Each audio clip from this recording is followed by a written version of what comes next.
Ciao a tutti da Rita e ben trovati sul mio canale YouTube Rita Chef Channel. Oggi prepariamo insieme un dolce, un'antica ricetta abruzzese che affonda le sue radici nel lontano 1300. Originariamente si chiamava pizza di mandorle, oggi si chiama panducale d'Abruzzo. Prima di andare in cucina vi ricordo che il mio nuovo libro Pane, impasti e storie di vita è disponibile su Amazon e potete acquistarlo cliccando sul link che trovate sotto il video. Ed ora andiamo in cucina e mettiamoci all'opera. Vediamo insieme gli ingredienti del nostro panducale. Utilizzeremo 3 uova, io ho già separato i tuorli dagli albumi. Utilizzeremo poi del burro, dello zucchero, mandorle tritate grossolanamente, scorza d'arancia biologica, un pizzico di sale, lievito vanigliato, cedro candito, cioccolato fondente extra, tritato anch'esso grossolanamente, cannella e infine farina. Tutti i pesi, come al solito, li trovate scritti in info box sotto il video. Iniziamo per prima cosa a montare gli albumi e nella ciotola degli albumi vado a mettere subito il pizzico di sale.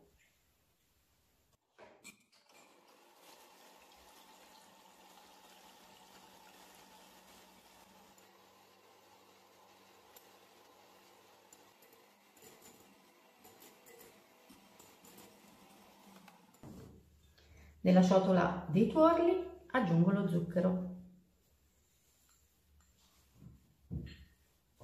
e lavoro con le fruste per un paio di minuti.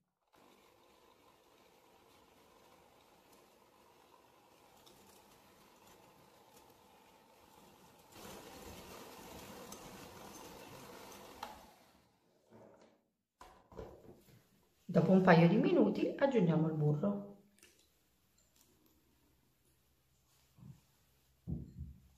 E lavoriamo ancora per 2 minuti.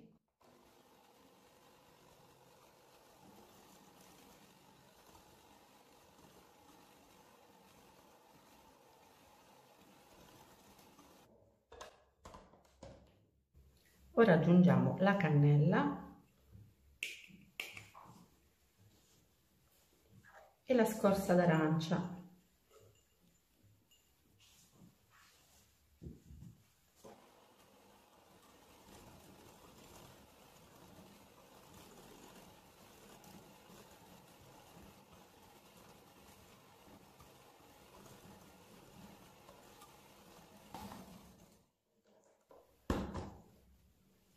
A questo punto, prima di inserire la farina, dobbiamo setacciare il lievito all'interno, così.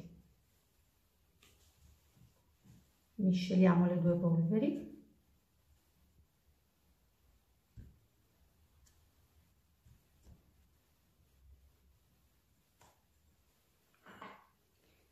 E gradualmente le aggiungiamo agli altri ingredienti, setacciandole di volta in volta e lavoriamo con le fruste a velocità bassa.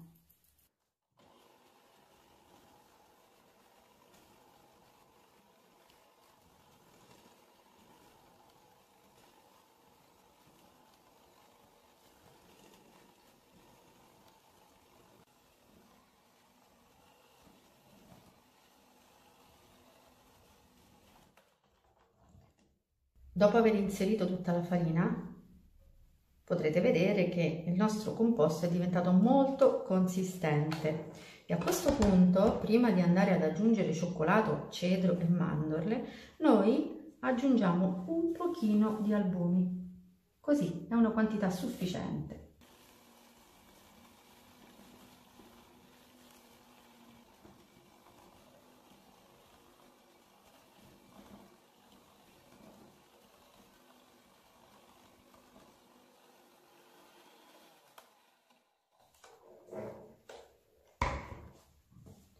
Ora vi faccio vedere la consistenza.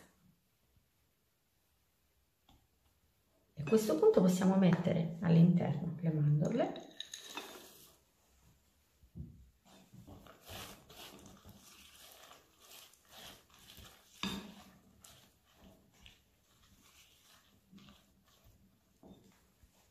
il cedro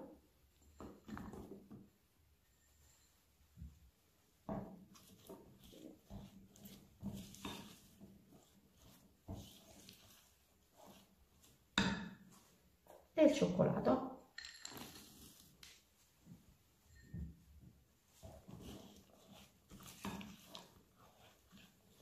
Lavoro per 1 minuto con la spatolina così a mano e poi andiamo ad aggiungere gli albumi montati.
Questo è il risultato finale che dovrete avere anche voi. Quindi siamo pronti per versare il nostro composto all'interno di uno stampo. Io ho preparato uno stampo da plum cake e l'ho foderato con carta da forno. Le misure dello stampo le troverete scritte anch'esse in info box sotto il video.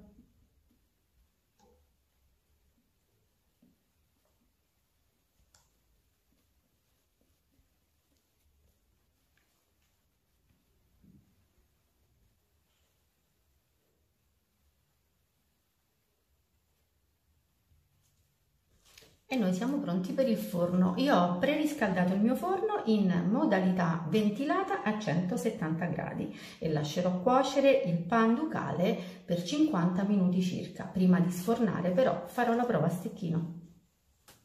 Dopo 50 minuti esatti di forno, questo è il risultato del pan ducale. Meraviglioso e profumatissimo. Ora va lasciato raffreddare, poi va tolto dallo stampo e affettato.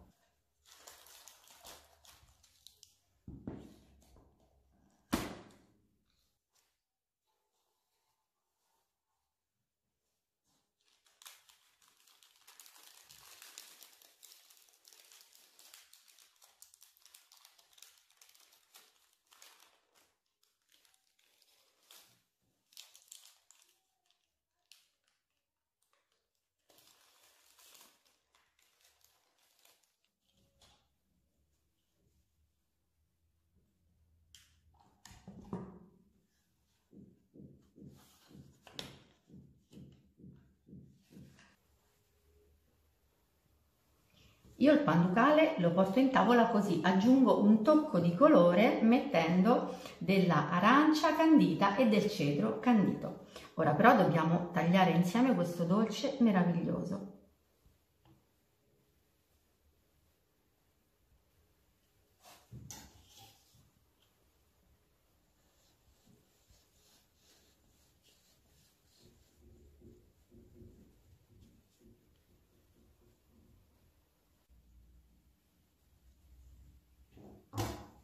E ora lo vediamo insieme.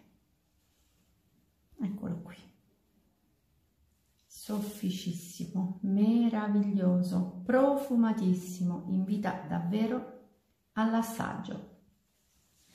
Bene, anche per oggi è tutto. Io mi auguro che il mio pan ducale sia stato di vostro gradimento e se così sarà attendo un vostro like e come di consueto io vi do appuntamento alla mia prossima videoricetta, invitandovi come al solito ad iscrivervi al mio canale se non siete ancora iscritti, a condividere le mie videoricette sui vostri social e cliccare sulla campanella per ricevere le notifiche dei miei nuovi video.